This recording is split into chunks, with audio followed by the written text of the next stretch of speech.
Hello everyone, welcome back to my channel of Side Opinions. I'm Reema, and if you have been following along, you know that I am breaking down every IPL team ahead of the new season. And for today, we have the team that broke records and made history at the mega auction. Yes, Lucknow Super Giants. Lucknow will be playing its fourth IPL season this year. They might not always be the most hyped team, but if you look at their journey so far, they qualified for the playoffs in their first two seasons, finishing third both the times. Even last season, they were tied on points, but could not qualify due to net run rate. These are not bad statistics for a relatively new team, right?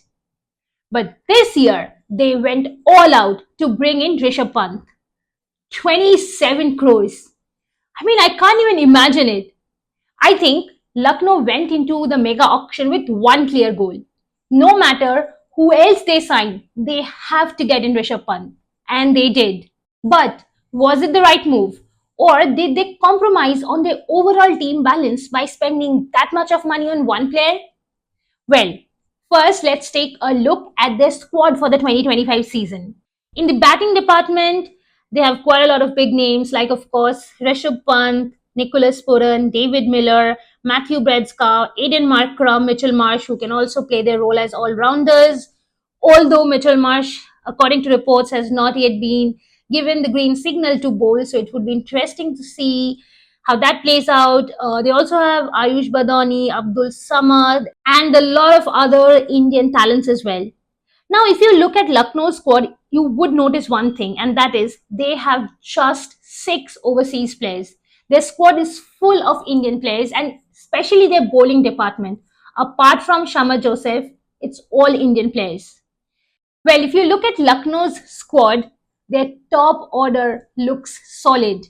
Rishabh Pant, Aiden Markram, Mitchell Marsh, Nicholas Puran, David Miller.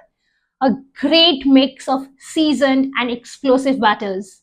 If they are fit and are available, then they have the firepower to take down any bowling attack and win matches. One player who must be mentioned is Nicholas Puran. Lucknow retained him for 21 crores and for good reason. He's a power hitter, he's reliable, and definitely a key member of this team. He has been with LSG for the last two seasons, and last year he scored 499 runs at an impressive average of 62.38. And then there's Mitchell Marsh. We all know if he is fit, he is capable of giving those solid starts in the power play, which LSG would need. So they would need Mitchell Marsh to stay fit. But all eyes would definitely be on Rishabh Pant. With that price tag behind him, Lucknow would be hoping that Rishabh Pant delivers big.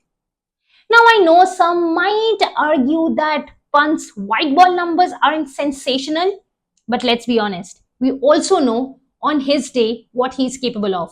In fact, for Delhi last season, he scored 446 runs at an average of over 40, which is not bad. So I personally believe that if Pant can play with a little bit of more discipline, that is not giving away his wicket so easily, then he can actually be a game changer for Lucknow. And now Lucknow also have David Miller, which is a big plus. He is an experienced finisher, and if he is in form, he can actually solve Lucknow's chasing problems. But if I'm being completely honest, to me it looks like this Lucknow team will face more challenges than strengths this season. Now, I was just talking about their batting, right? I was praising how solid their batting order looks. But if you look at their squad, their primary batting options rely heavily on foreign players. In fact, barring Rishabh Pant, there's no one else.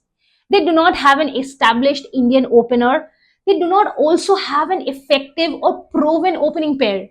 They might start with Mitchell Marsh and Aiden Markram, but Marsh's constant injury problems and Markram's inconsistency can become a big headache for the team. And not just the batting. If you look at their bowling attack, apart from Ravi Bishnoi, Lucknow Super Giants lack a strong second spinner. Yes, Shahbaz Ahmed is there, but so far he has not made any significant game changing impact in the IPL. And now they don't even have Krunal Pandey in the squad. Now, this could be a major issue as Lucknow might struggle to control the middle overs and take crucial wickets. And it's not just the spin department.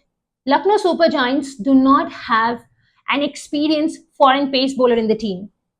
I don't know what exactly their strategy was regarding this before going into the auction, but this particular strategy was a little confusing to me, to be honest. I know they spent 11 crores to retain Mayank Yadav, and it made sense. Last season, he showed what he is capable of, how lethal he can be. But when they spent 11 crores, it also meant that they were heavily relying on him to become a key member of their pace attack. But now he is ruled out of the first half of IPL 2025. Isn't that a big blow? And that also puts massive pressure on other pace bowlers like Avesh Khan, Akash Deep, Mohsin Khan. They are good, no doubt. But being good is not enough. They have to deliver constantly in every match. Otherwise, this could also put Lucknow in serious trouble. Well, enough talking about the strengths and weaknesses. Let's take a quick look at my probable playing 11. So it's Mitchell Marsh and Aiden Markram as the openers. Although there are speculations about Rishabh Pant opening, so in that case, Mitchell Marsh can come at number 3. Then it's Nicholas Puran, David Miller, Ayush Badoni, Shahbaz Ahmed, Avesh Khan, Akash Deep, Mohsin Khan, Ravi Bishnoi. And for impact player, they can have either of Abdul Samad or M. Siddharth. To conclude, I don't know what exactly to expect from Lucknow Super Giants this season, if I'm being honest. I mean, if you spend 60 crores, almost 60 crores on just 3 players, it becomes a bit of a challenge to form the rest of the squad right. But then again, you never know. Everyone doubted Gujarat Titans in their first season, and we all know what ultimately happened. I just know Lucknow's success will depend on each player performing to the best of their abilities. It will be a big year for Indian players like Ayush Badoni, Shahbaz Ahmed, Avesh Khan, Mohsin Khan, even Ravi Bishnoi to prove themselves. Hopefully, injuries do not haunt the team, Mitchell Marsh stays fit, and Mayank Yadav is back soon. Anyway, what do you think of Lucknow's squad and what do you think will be their playing 11? Please let me know in the comments. And if you liked today's video, please don't forget to give a like, share it with your friends, and if you have not yet subscribed to my channel Offside Opinions yet, please do it today. Thank you.